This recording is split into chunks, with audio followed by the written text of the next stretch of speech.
It's time for Two Guys and a Goalie with Dustin Nielson, Matt Kassian, and the goalie, Joaquin Gage. 12:05 on a game day. Welcome to Two Guys and a Goalie here, live right now on Edmonton Sports Talk. If you're listening online on TuneIn or at edmontonsportstalk.com, you can feel free to text us, 780-218-9999 as the Edmonton Oilers look to make it a tie for the franchise record winning streak with 9 in a row tonight against the Tampa Bay Lightning. Of course, you can hit us up on the Nasty Chat as well. Jenna Till says, I'm going to listen to this while I vacuum the AstroTurf on a couple of golf sims for the golf pros. How about that? Working and listening and working, having a great time. Cass, what's up, buddy? How you doing, man? I'm doing good.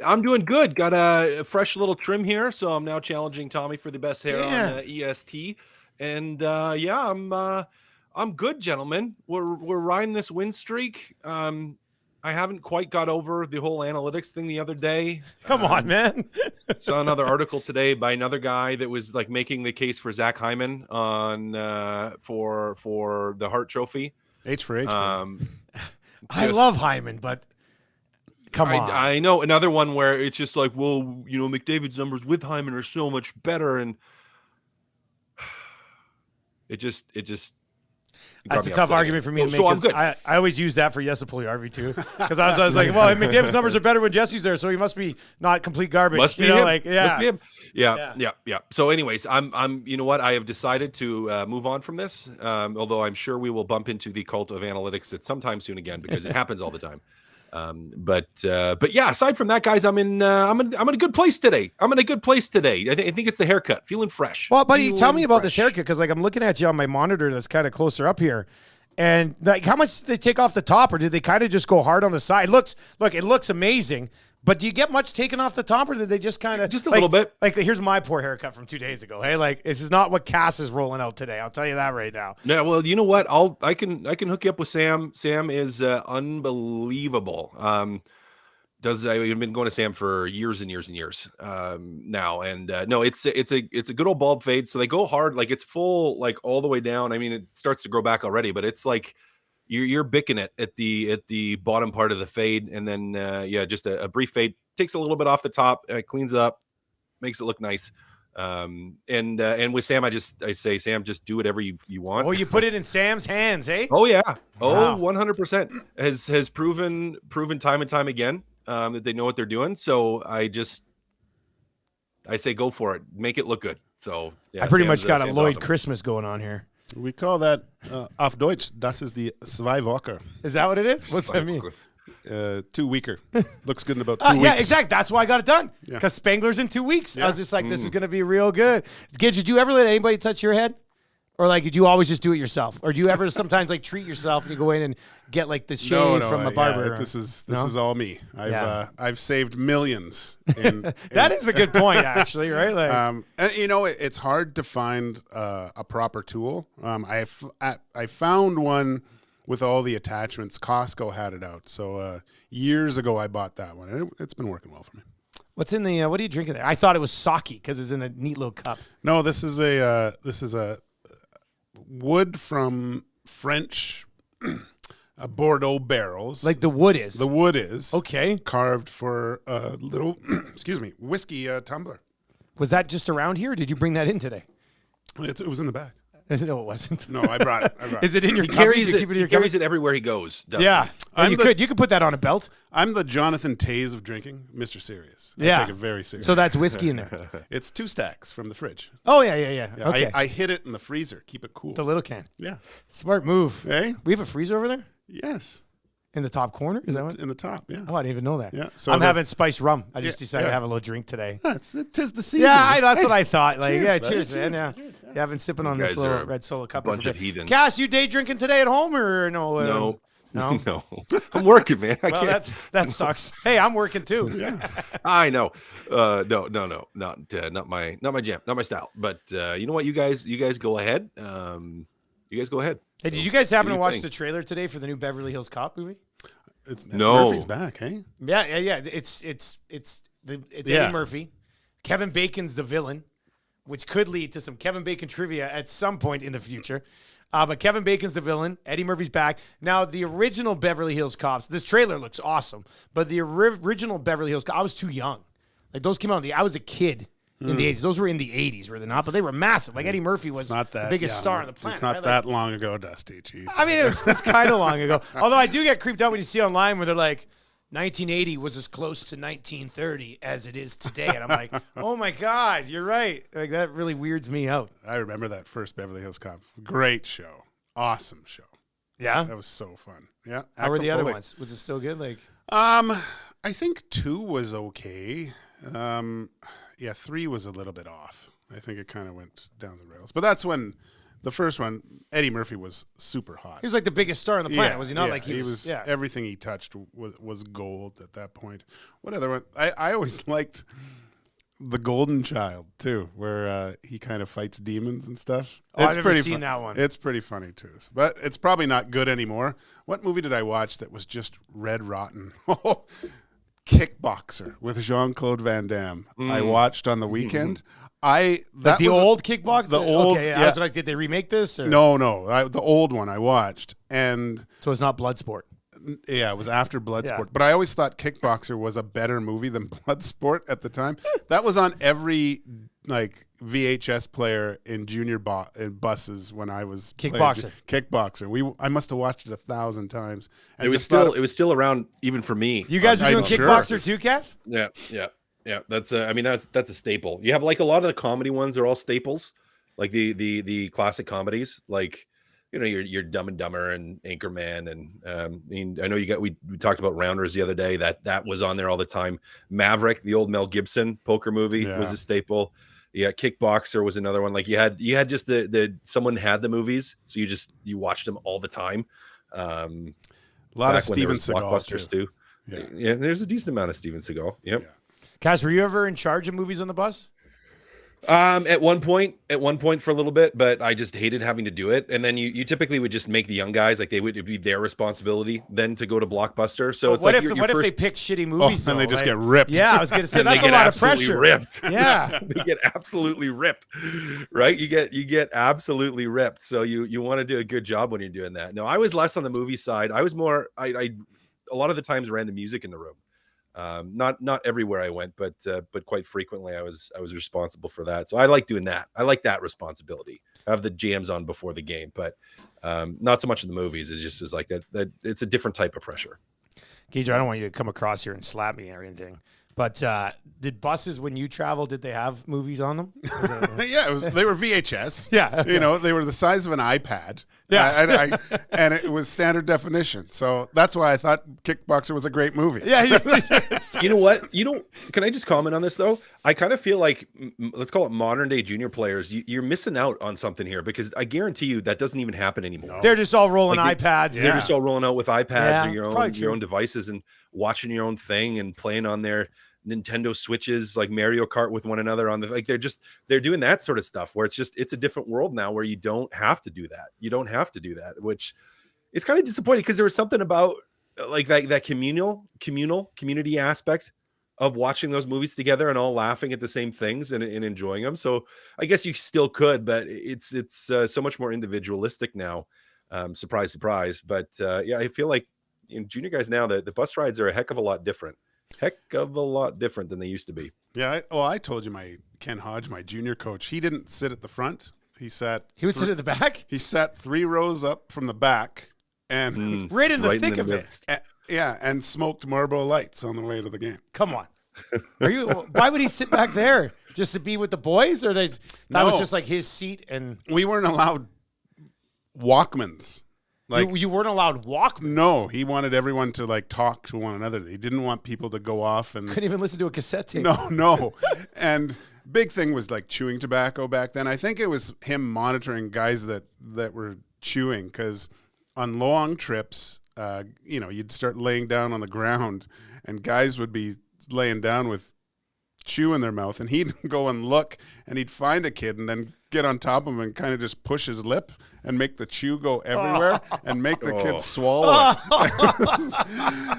Man, sorry, Haji. You were a hilarious coach, but yeah, it's probably a little bit offside. Oh, man. Especially with the Marlboro lights. Like, you would just be sitting there and all of a sudden it was probably hilarious because I remember one time, I think even we got off in Kamloops and the whole team reeked of smoke. Like, it's not from the coach. It's all this Marlboro wafting out of the bus, and we all smell like we all smoked cigarettes for the last 10 hours. Is he chain smoking it? Or He's doing a few. Window down or no? What window? Oh my God! See, that's why I asked you about the old buses. Sometimes we'd pop the emergency exit if it got a little too hot. Okay, but that was. And then Cass, for you in the American League, was it all bus too? Well, playing in Houston, you had a lot of flights. Oh, and I then guess, shorter bus trips. kind of where you're at there, right? Like, yeah, you'd have some, like your San Antonio when the Texas Stars in Austin, they came in, like you'd bus there, you bus to those two places, but everywhere else it was on the plane. Like you'd fly, and it's all commercial, all horrible seats, never fun. And if you were a younger guy, like you would get kicked out of your seat by one of the vets. It's like they would, because the airline would assign the seats, and then they would reassign them. Like the team would tell you where you're sitting, and you wouldn't get to sit. If you had like a prime seat, like you scored the exit row and you were a rookie, there was no way you're keeping that exit row. Now, again, today that's probably different. They probably just pander to those guys and let them have it. But back then it was like, no, you're giving up your seat. You're giving up your seat. You're going to get stuck in the middle somewhere. And then you'd have like a shorter bus trip. So oftentimes for us, you play a lot of teams like in the Chicago region, like a lot of that area. So you'd fly out and then hit them on a bus? You'd fly out to Chicago and then do like Rockford. You'd play in Peoria. Then you go back to playing Chicago. And then so you flew a lot of places and then have shorter bus rides. I did 2 years in Fort Mac doing play-by-play. So I was on that junior bus for a couple of years. And it was, I enjoy travel. Like it sucks being gone every weekend for CFL, but I enjoy the traveling part of it. And I didn't mind that. And I was 6'5" then, and I didn't mind even being on the bus from Fort Mac. And everywhere you go, from Fort Mac, it's like 4 a hours. bus trip. But I had a seat right behind Gordy Thibodeau, who was the head coach. And I learned a lot. I learned a lot from Gordy because I was only the players were 20. I was 24. So I kind of fit in really well. But I was I had to be up at the front with the coaches and shit. And sitting right behind Gordy for 2 years. I learned a lot. Gordy knew his stuff too. Yeah, Gordy I learned knew a lot stuff. from Gordy, man. Did you ever add a little tidbit in there? You work on the power play here? No, I'm not one of those guys. It was tough because when I went up to Fort Mac, I was just like, this is my dream. I get to do junior hockey play-by-play. This is incredible. I was making 3 times the money I was making in Lethbridge because I was making nothing basically in Lethbridge. But so I went up there and I remember going up and people were like, hey man, Gordy can be a little bit of a hard ass. So you got to tread carefully. You got to be super professional and all this stuff. And I was like, okay, so I go up to practice the first couple times, start to talk to him a little bit. And, I really wanted to get the invite down into the room after. And so I was just like, okay. And then finally I must have put in about a month and a half, went on a couple trips, was quiet, bided my time. And then I remember after a home win, I went down and I was interviewing him after the game. And I go to walk away. He goes, hey, Dusty. I said, yeah. He goes, why don't you come on into the room So I went into his coach's office with the other coaches and we started. And then I spent a year and a half in that coach's room. Nice. Basically on all-nighters with Gordy. Yeah. And we would just get in there after the game. I would go directly from his office to the morning show at the radio station after we spent 3 hours watching Mitch Hedberg videos all night long. It was just, it was awesome. So it's funny because, as far as, it was a good job for play-by-play, but being on the bus and being around a guy like Gordy, just as a human, helped me. I had a lot of fun, but it also helped me kind of grow up quite a bit too in that time. It was awesome, man. I love those bus trips. Those are sidebar quick, Gager. Yeah. Sidebar quick. If you haven't ever listened, anybody, to Mitch Hedberg, go listen to Mitch Hedberg. Hedberg's a genius. Rest in peace. Rest in peace. Taken way too soon. One of the greatest of all time. So amazing. So funny. So smart. He's just legendary. Anyway. So good. No, I did that a few years ago with our good friend Ian Herbers after a U of A game. I got into the coach's room with him and Marps, and we just talked about the game and stuff. It's It's great getting into a coach's room after and having them dissect the game a little bit. And you learn a lot. It's a part that I obviously never really. Coaches didn't want me in their coach's room after games a lot. Dusty, I know it's hard to think about that, but get out of here, Gage. Go home. So and like Herbie's, he's a brilliant hockey mind. Like it was great to hear how he kind of broke the game down and stuff. We should do that one night after U of A. Yeah, that would actually be fun. That would be good. You know what? It would actually. Well, I mean, I guess a little tougher if you can't show like the Oilers video, but that'd be fun to have a coach in and to do that, even on EST, like to break down a game, to do that, just to let people see like how that would happen. And to experience that a little bit, because that'd be pretty fun. Yeah, because we all have a lot of hot takes on things, and I learned like some of the things like you guys, because you played, like I've learned different elements where I'm like, well, this would be the play, and then Cass, you make some really good points on stuff, and Gager, you do too. Right. But like to have a coach slide in and probably even take it to like another level, would be kind of cool to learn actually. Well, it's fun. Like one of my, and it's tougher to do, and I'll send them to the group sometimes, and I'll do it like if I'm in the press box, me and Tommy sitting there, is like if something happens, I'll pull up the video on my phone. And if there's a break in the play, like I'll break down stuff for him. And you can't quite do it the same when you're doing like the pre and post game show, because you can't pull it up and actually show, like you're trying to describe something and tell it, but it's easier to be able to show the video and, draw the lines and break stuff down. But it's fun. It's fun, like really, really dissecting plays and seeing how things happen, why things happen, like where the mistakes were, which is why you can't rely only on analytics. Because you're like, if four guys make a mistake and put a guy into a bad position, he may be the one that ends up with the bad analytic number, but it wasn't his responsibility. Ultimately, he's maybe trying to cover for someone or do something else, and it's like, well, that's not this guy's fault. And coaches will go into that and break it down, but just looking at pure numbers for some of the sites don't necessarily do that. So yeah, it's fun. If we could do that at some point, that'd be great. That'd be pretty cool. New ST show, the coaches room. The coaches room with various coaches. Actually, what's funny is that on my bus trips in Fort Mac, one of the guys who used to come up and sit with me all the time was Adam Manna, who is now a coach in the Alberta Junior Hockey League, and he wanted to get into broadcasting as well. So he'd come up and sit with me, and we just try and talk about stuff. And now he's been a coach in a couple different places in the AJ. So well, I might have access to the new coach of the St. Louis Blues. I played with Drew Bannister in Europe, in Germany. In Europe, yeah. How did he do over there? Because he was a big boy, right? Like, was he not a big boy, or am I misremembering?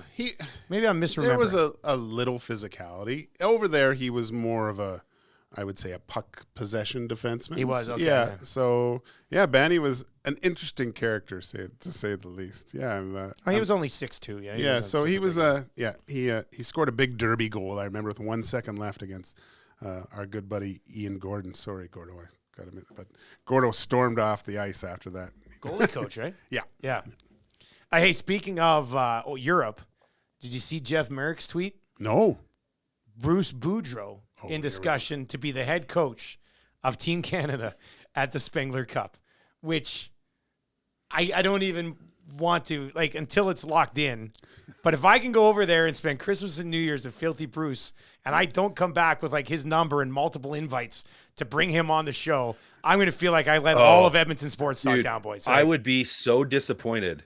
I'd be so disappointed just to get some of his stories. And I know, there's the Filthy Bruce thing, but regardless of how you feel about him as a coach, like I know, and speaking to guys in Vancouver last year and speaking to players in Minnesota who had him there, they all love him. Like as a human and as a person, just absolutely fantastic. So Dusty, if that happens and you don't, and he's not on the show inside of 2 weeks of you getting back, major shame. Such a letdown. Major shame. I would be so disappointed in you. I've got a lot I wouldn't of even pressure be mad. now. I would be so disappointed. Not even mad. That's the worst. That one always hurts the most. Like, just be mad at me, right? Like, get him to do at least a bit with you and actually swear. Yeah. I want to get him to read "'Twas the Night Before Christmas," but I'll schedule in all the F-bombs along the way. It would be amazing. That could become a Christmas tradition here. We'd always play Filthy Bruce's "'Twas the Night Before Christmas." Unbelievable. God, get him. And you'd have to get him to do like a different Christmas. You could get him to do like a Christmas kids book. Yeah. Like do one every year. Yeah. Like that would be amazing. And it'll be good. Like we chat with the head coach before every game and stuff. Yeah, so yeah. I should be able to. I'm so last year we had a nice little sit down with Scott Niedermayer, like by a fireplace and stuff. And me and Filthy, just sitting there. It'll be amazing. So hopefully he gets the gig. I mean, usually there's not like 4, 5, or 6 guys in the mix for that position. So hopefully, and for him, I think it'll be a pretty cool thing for Bruce to go coach at the Spengler for 1 year, right? Like, Oh man, I think it's a lot of coaches' bucket lists too. you'd think. Who was your coach? Tom Rennie. Oh, but Rennie. I was on Canada's traveling team, so Oh, that was the national team. Yeah. With Kent. yeah. Yeah. Okay. So, oh god, I'm so jealous, Dusty. Every year, and just like, oh, Dusty gets to go to Davos again.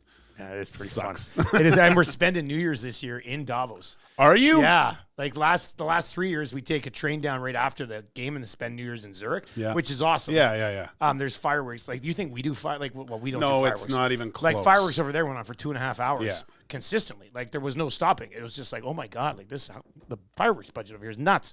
But yeah, so this year we're staying up in Davos and then taking the train down to the airport in the morning. So Yeah, that's we'll see. I've that's never great. been up there for New Year's. Oh, so. we probably stayed till about 2, and it was crazy. Jacques Villeneuve was there. Really? Yeah. Just randomly? Yeah. That sounds about right. Yeah. Yeah. Oh, that's going to be good. All right, so Oilers and the Tampa Bay Lightning tonight. The Oilers look to make it 9 in a row. Tommy Gazzola, EST Oilers reporter, with a little bit of video of Hedman getting some extra work in. No Victor Hedman tonight for the Tampa Bay Lightning cast. Let's just start there. I mean, I know Hedman is no longer in his prime of primes, but this dude's like he's top still 3 really in good. league D scoring. Like he's had a monstrous season so far.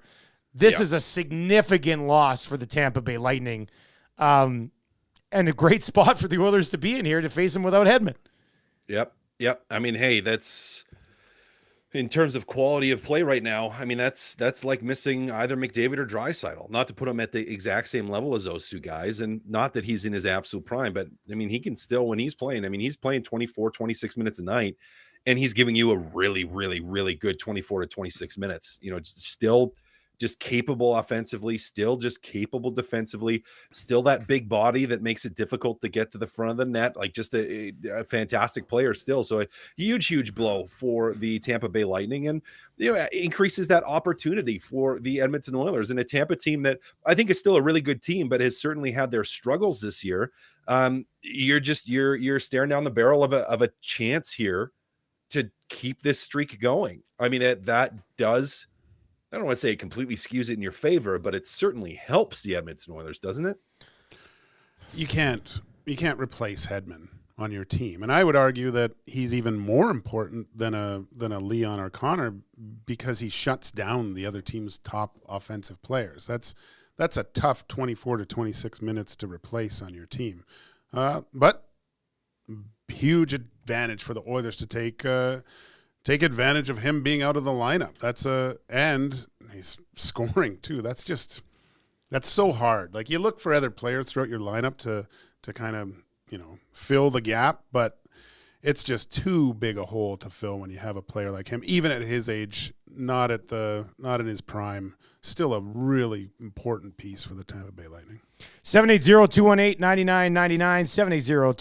780-218-9999. We'll get to a few of those as well. The Hawk is in and says, just wanted to say, have a great day, boys, and let's get this 9th win tonight. So he's just, Like it. I mean, but this is what happens. Like the vibe around this city, Cass, it's hopping right now. Is it not? It's funny how I still don't know how a team can go from looking like they don't belong in the league to on the verge of setting a franchise record for wins 3 weeks later. This is, I mean, there's a coaching change smack dab in the middle of it. So I don't know, Cass, was Jay Woodcroft and Dave Manson the major problem with this team?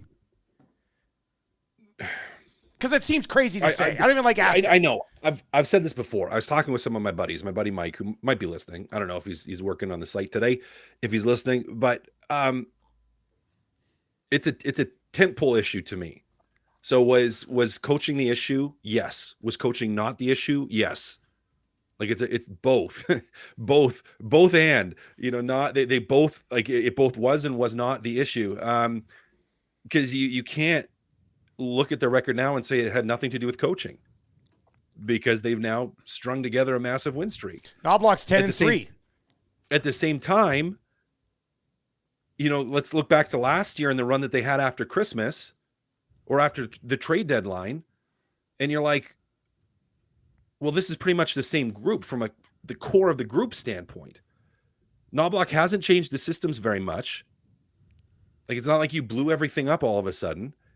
And we all saw in spurts what this team was capable of, and then they just do horrible things. Like, you can't tell me coaching is responsible for guys just all of a sudden making the blunders. And it's not like Knobloch has all of a sudden come in and held guys accountable by sitting them down and scratching them and making them watch. So it's impossible to refute that coaching certainly has something to do with it. At the same time, I don't know how much it had to do with it. So it's just a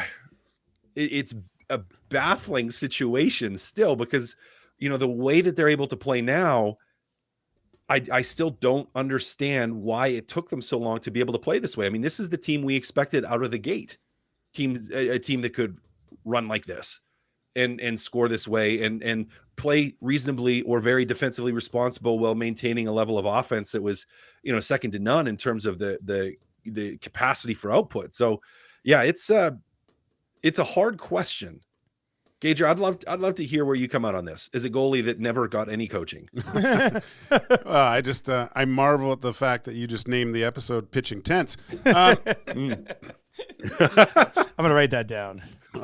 No, I think when I talked to a few guys in the organization that said that Woodcroft was really hands-on with the X's and O's, right? And I think when you kind of look back at that bad streak, it was probably trying to, there were so many holes in the dam and he just didn't have enough fingers to plug everything. And he was almost to the point where he was overwhelming players. And do I think everything would have corrected itself? Yes, eventually. But a new voice coming in and saying, okay, let's not focus on all these things. Let's just make sure we're doing these things properly, efficiently, and simplifying our game a little bit. And I think from all accounts, that's what's happened so far. So yeah, it was coaching a big part of it a little bit, but I think almost was Woodcroft overcomplicating the situation? Maybe a little bit. And I think with the new guys in there now, it's just simplified things to maybe I said this on the Hangout, instead of worrying about 13, 14 things, they're only looking at maybe 3 or 4. And that makes it a lot easier because hockey's too fluid. Like Cass, we were talking analytics. It's so hard to get that baseline because there's not a static starting point, right? Going out on the ice and just worrying about 1 or 2 things instead of 13 allows you just to kind of play and be a lot more comfortable throughout the game. 780-218-9999 or in the nasty chat as well. Reaper is in and says there were a ton of injuries. 14, 71, 97, 18, 13, 28, 89. I'm also starting to think that Woody's ideas were complicated. Lots of moving parts and making margaritas with the blenders and just ended up being too much. There was always I sound bad. No, I won't even bring it up. Well, I'll bring it up because I was going to bring it up. But, you don't think the players were tanking to get him fired, would you? No, not because I don't know how they would do that when they were so good the last couple of years. It's just really crazy that it kind of flipped. Even McDavid got going all of a sudden. No, because they loved him. For all accounts, everyone I've talked to, the big dogs loved Woody. You always love the coach that plays you. So, yeah, I don't think that crept into anything. Possibly, this is just completely me speculating, but we all heard Derek Ryan last year talking about how he felt like he had more of a role, and a new coach comes in and starts giving other players roles on the team all of a sudden, and everyone feels better about themselves and they start performing better. So, I thought about this the other day too. I thought it would be great to talk to Woodcroft and just ask, what do you think went wrong, or what could you have done better, and have him kind of zero in on what he thinks, why they had the start they had and why it really couldn't correct itself early. Yeah, would he say we were piling on too much trying to get out of it? From an X's and O's perspective, right? It would be interesting to see what that answer is. Yeah. He'll chat with somebody at some point, and Yeah, that's interesting. Okay, well, here's a couple of different comments that have rolled in as well. Guys, things have been simplified from ideas to communication. Also, the biggest thing is Coffey over Manson. This one is in and says, guys, I think the biggest part of the turnaround is the D play. Is the Paul Coffey edition the biggest reason for this change? It seems very easy because they play better D, so you're like, the D coach, Paul Coffey, kind of heap it all on him. Kaz, where do you come out on this? Like, do you just credit the defense better play on Paul Coffey? I know it looks like Stewart's a little bit heavily involved, obviously in the penalty kill, which has been very good. And I want to touch on that here as we work our way through it. But I mean, do we even know how to give the credit to Paul Coffey? Like how much he should get for that? It's a real tough discussion to have, I think, where I don't think you can just go to the defenseman and go, well, you're only playing better because Coffey's here now. I think you have to give them some credit for actually getting their act together too, right? Like, well, it's another classic tentpole situation. Pitching tents all day. It really is pitching tents all day. Where it's both, right? It's both. It's like, well, is it if the question is it Paul Coffey or is it the defensemen that are responsible for the turnaround? The answer is yes. Like to me, if you ask me that, I'll be like, yes, that's the answer. It's both. It's both. You can't not give Paul Coffey credit. Now, is that communication? Is it the way he's communicating? Is it the expectations, what he's asking the players to do? Is it just maybe simplifying the message in some instances? Has that helped? Well, very, very possible that it has. Have the players actually just gone out and executed at a level that they weren't executing before? Has Darnell Nurse started to, instead of stretching to try to be the guy that's the difference, just stabilize his game? Well, yes. Now, part of that is they're scoring first more often, and they're playing with the lead, so they're not chasing, so he doesn't feel he has to. Well, yeah, that's probably a part of it too, and that's not on Paul Coffey. That's on the team and the group as a whole. So there's I mean, it's a multi-leveled, complex question. For as simple as it seems to be, I know, just right? when you ask it, it's like there's a lot of layers here, and to me, it's like, well, I don't think you can pin it on any one thing. It's just it's a multitude of combined instances of players making the right decisions, of probably having better coaching messaging, and players playing with some confidence and actually winning a game or two and starting to build that as well, which is like, Woodcroft didn't have an opportunity this year to build confidence into his team because they could never get anything rolling. And now, so yeah, it's layered, guys. It is a multi-layered question. It's just moving around in the room. You reorganize the room. That probably did it right there. It's so funny that, like, Cass, the amount of things that you said that are going right, which are numerous, and all these little things, now. everything. Yeah. The exact same probably number was things going wrong. Like, it's a complete reversal of what I wonder what's like these numbers are. You cannot sustain these things. It's going to come to a point. I wonder where that kind of settles at a certain point, right? So, but gosh, I mean, it did look like they couldn't get themselves out of this at the beginning of the year, and now you think, gosh, they can't sustain this level of play for so long. I fall back on the ways that they're winning.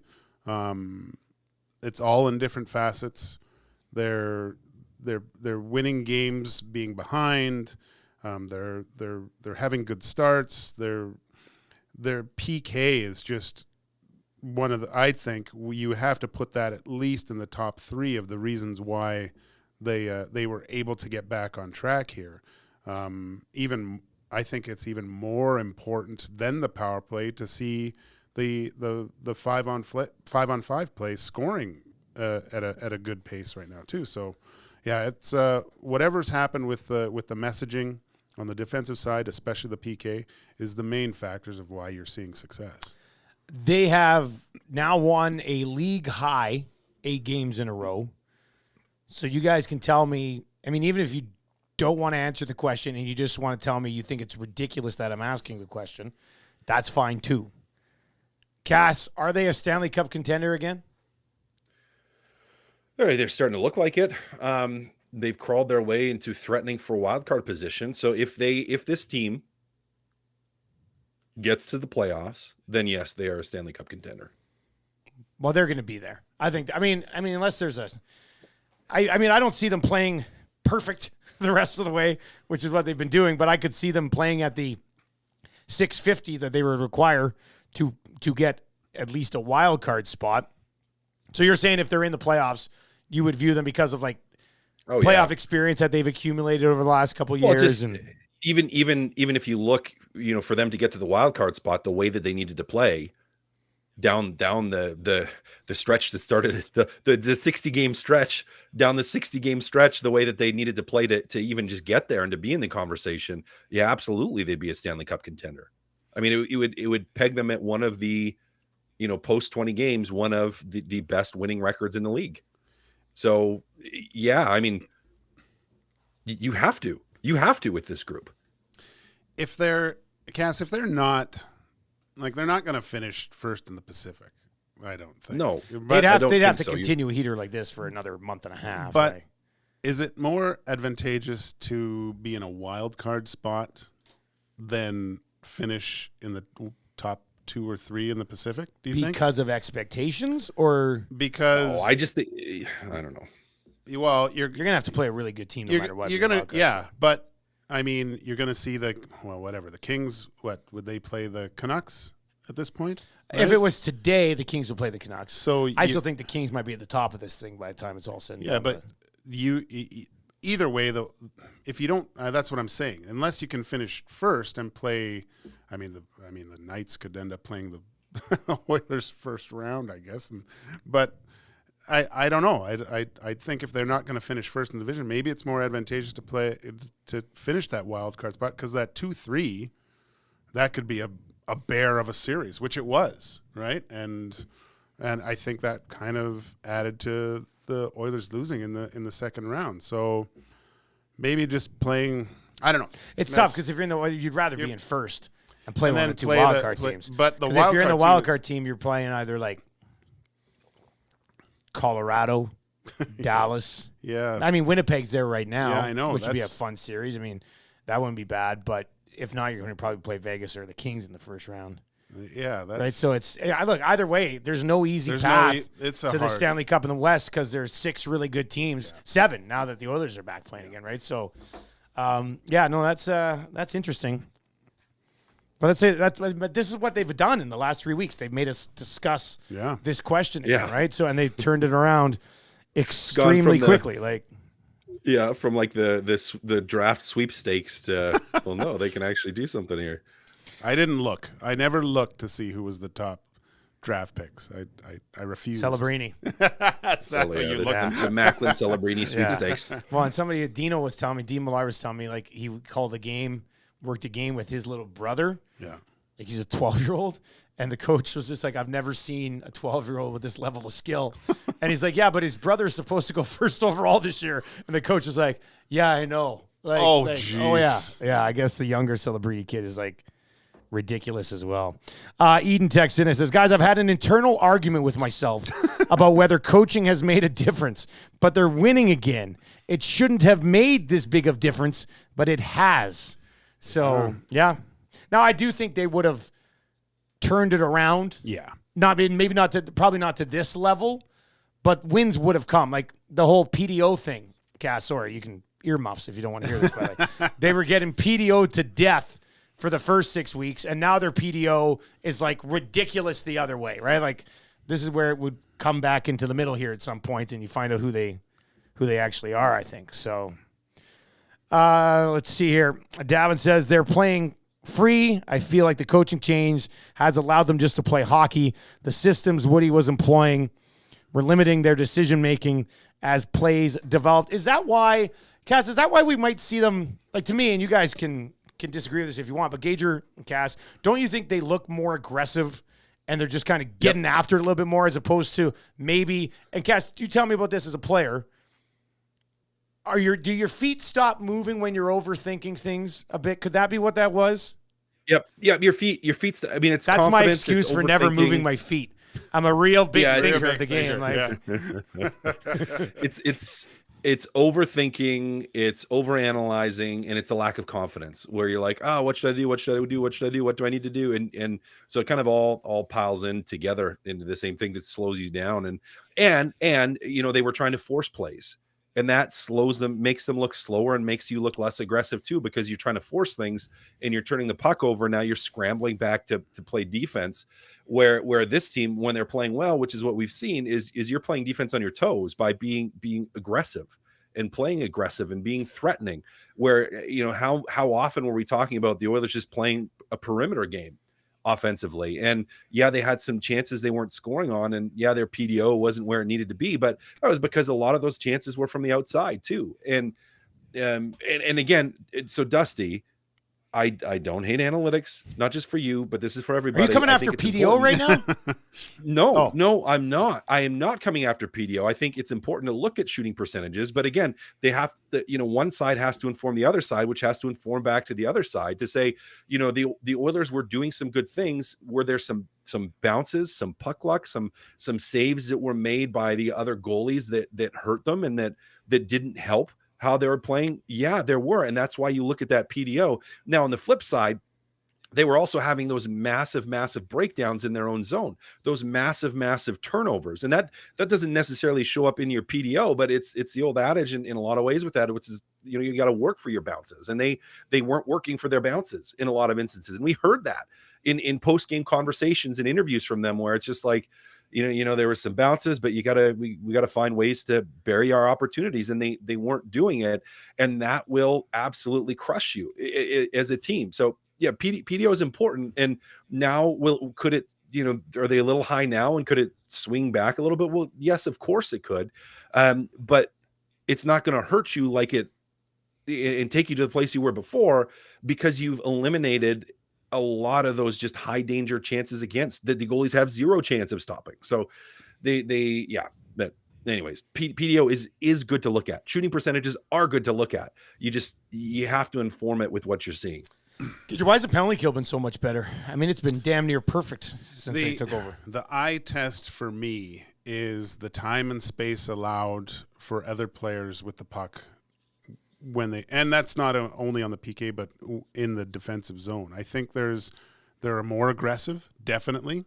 You see there's really good players in the NHL that can handle this, but when you see an opposing player with their back turned or fumbling the puck, you watch the one player will recognize it instead of just backing off and waiting for everything to settle. Now they're attacking, and they're also limiting the options of where the player can do something with the puck, where it's contested all over the ice unless he makes a perfect sauce pass back door to someone, right? So they're taking away a lot of the easy options right away, and they're just more aggressive. They're reading. If you had one of the early games and watched their PK, they're all sitting back and waiting and looking, and they're trying to do things. Now they're way more proactive in the defensive zone, where any chance they get to jump someone, they're doing it. Right? They're recognizing it a lot better. Sometimes you get burnt because you'll get good players and they'll make that hasn't happened much, but that's the mark of a good PK, to know when to force. Right? You don't want to do it when they have full possession, but if there's a chance to when they have the chance to disrupt the play, they do it, and they've been winning those battles for those pucks in those situations. I think in my analytic eye test that I have so far. What do you think, Cass? What are you seeing there, buddy? The sticks in the lanes, the proper lanes, has been a big thing, and being aggressive as a group, as Gage pointed out, where on the penalty kill, good penalty kills, it's a one go, all go. Yeah. Like when there's opportunities to try to pressure to turn over the puck, you can't just have one guy. Like it needs to be everyone that needs to get to their assigned position. So everyone kind of activates because he goes here, and then you got to activate. Okay, you have to so activate. that's a communication thing again, right? Like when I have a whiskey, you have a spice rum. Yeah, exactly. Yeah, and Cass hits the bong at home in his sweater. Yeah, I'm having a nice fizzy bubbly. That's what I'm having. A little strawberry and citrus sparkling water. It's just they've been way better with that, guys, and they have been way better at not allowing. Gager, you also said this, so I'm agreeing with everything you said. Oh shoot, they have been way better at not allowing seam plays through. Like, because the reality is you're down a man, and so if there's good puck movement, it can generate an opportunity. Now, when teams have had that good puck movement, the Oilers goaltending has been better, which has really helped. And yeah, sticks in lanes is a big one where they're not trying to cover up for the other guy's job. It's like, well, no, we're going to have our sticks generally protecting the middle of the ice, generally protecting the most dangerous play. And if you're going to make a good play and make it to the guy that's open, well, you're going to make it, but we're going to take away that highest danger chance against. What do you guys think of Draisaitl with Foegele and Janmark? They went to it midway through the last game. It was together again yesterday at practice.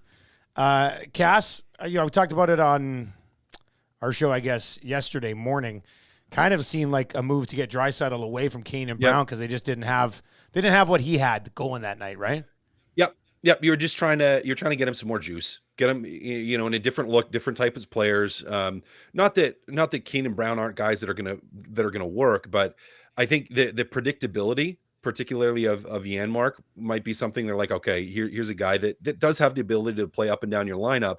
And if his legs are going, well, let's give him a look with Draisaitl, who, and I've said it before, it's like, I know the offense hasn't been there 5-5, but he's being so much more defensively responsible with the puck, and he's taken a lot of risk out of his game, which has really helped the team in a lot of ways.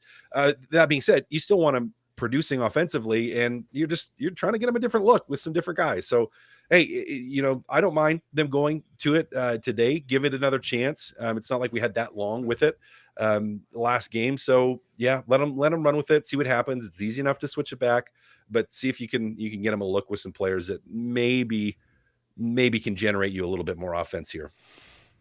Yeah, selfishly, I want that line to work with Kane. You want Kane and Brown to work? Yeah, I think that's just. Has it been close to working? Do you think?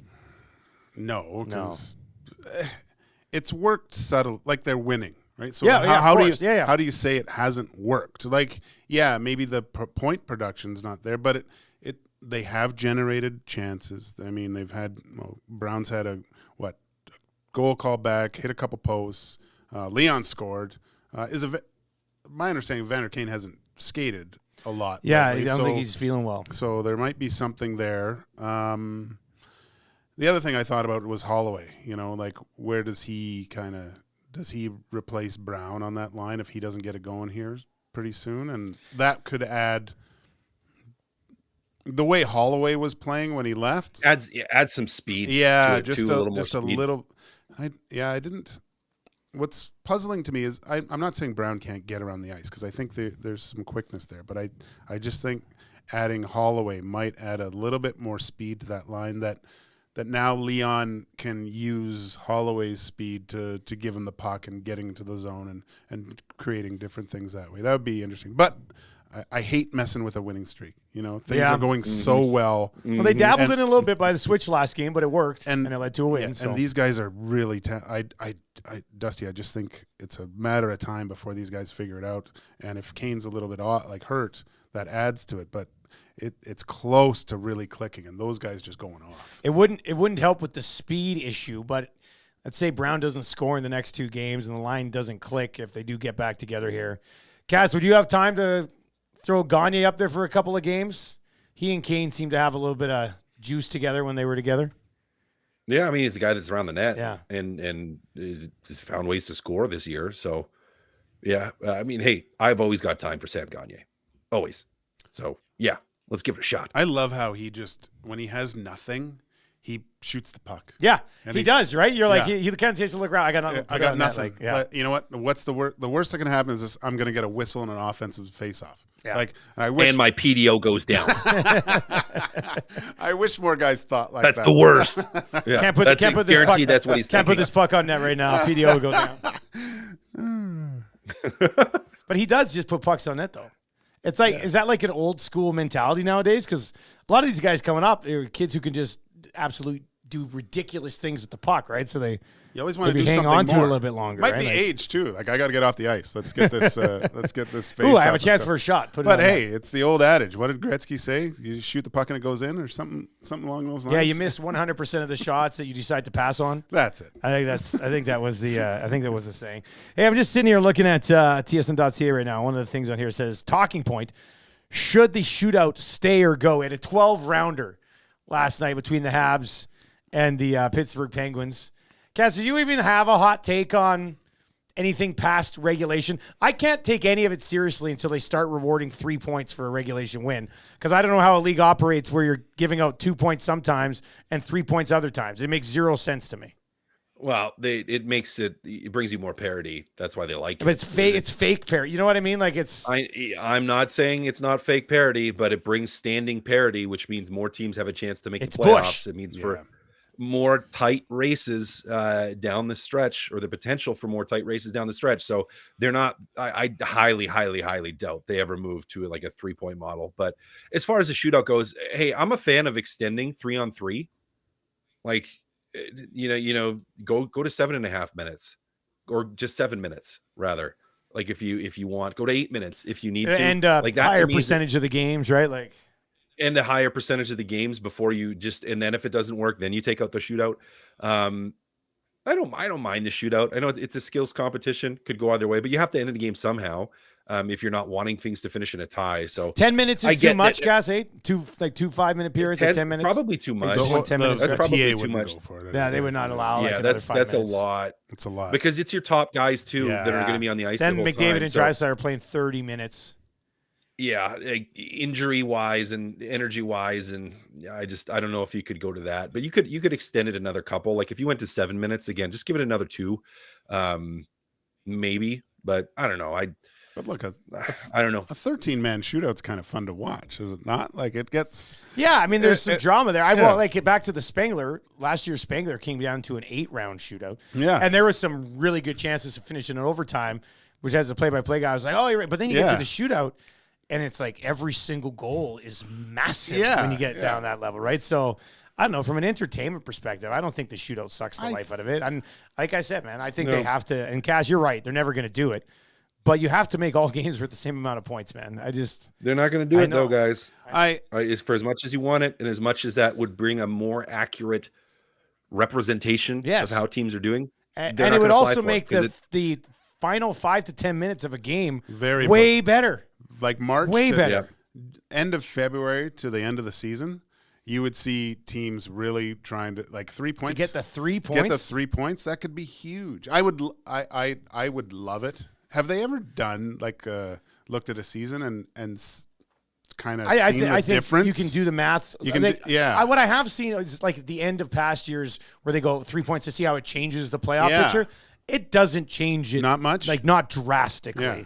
Like there might be one team that sort of impacted significantly, a team that had a bunch of overtime wins, right? But there's got to be there's some intangibles in there where you're going to get teams pushing to win in regulation more too, that you can't really measure by looking at past seasons too. Well, let's settle for one, and then hopefully we get a second, or let's give them 0. Like in a game down the stretch where both teams are really tight and neither team wants to give up the point.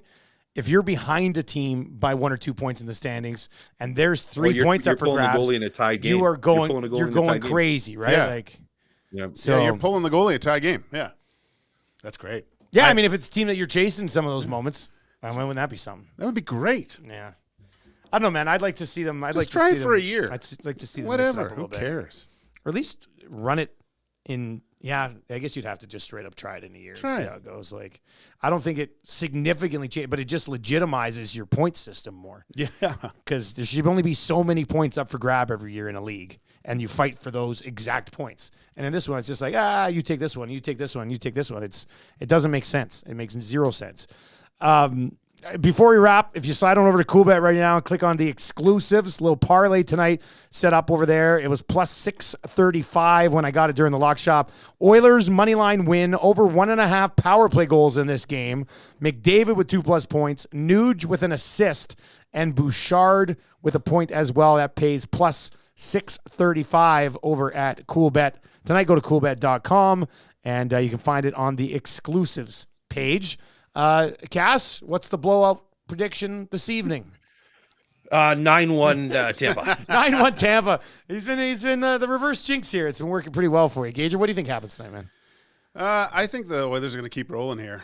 Yeah? It's going to be closer. No Hedman helps. That's a big one. I think it's going to be a close game. I'm going to go 4-3 Oilers. Yeah, I said close game too today. I think Yeah. it's going to be a pretty tight hockey game. The Bolts power play is phenomenal. It's better than the Oilers right now, right? That's why I threw that over 1.5 power play goals. You can't take penalties. Watching them is like the bizarro Oilers, just because those guys have played together for so long. Kucherov's is a beast. Well, that goal they scored in that last game, just, boom, boom, boom, boom, like that was insane stuff. To have those 2 one-timers on both sides like that is vicious. And then, well, you did have Hedman.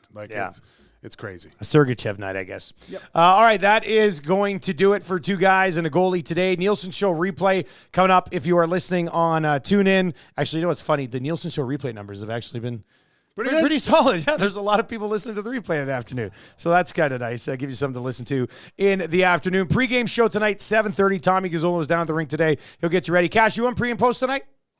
Not tonight. No. Gage, are you on pre and post tonight? I am. I got the call. Oh my God! My backup. I'm Cass's backup. I'm going in. The life of a backup continues. Take that. You know what, Gage? It's a 1A 1B situation. That's thanks, nice. guys. So you're saying he's not Jack Campbell? Is that what? That's you gotta be careful with those comments here, right? Poor Jack, man. I don't want to see that guy get his stuff together. All right, that's gonna do it for Gager and Cass. Join Gager tonight with Tommy pre and post here, Oilers and the Tampa Bay Lightning. I will be back tomorrow morning with the Nielsen Show on a Friday, which should be a lot of fun as we break down the Oilers tying a franchise record with their 9th consecutive win. Wouldn't that be something? Boys, we'll talk to you on Tuesday. Sounds good.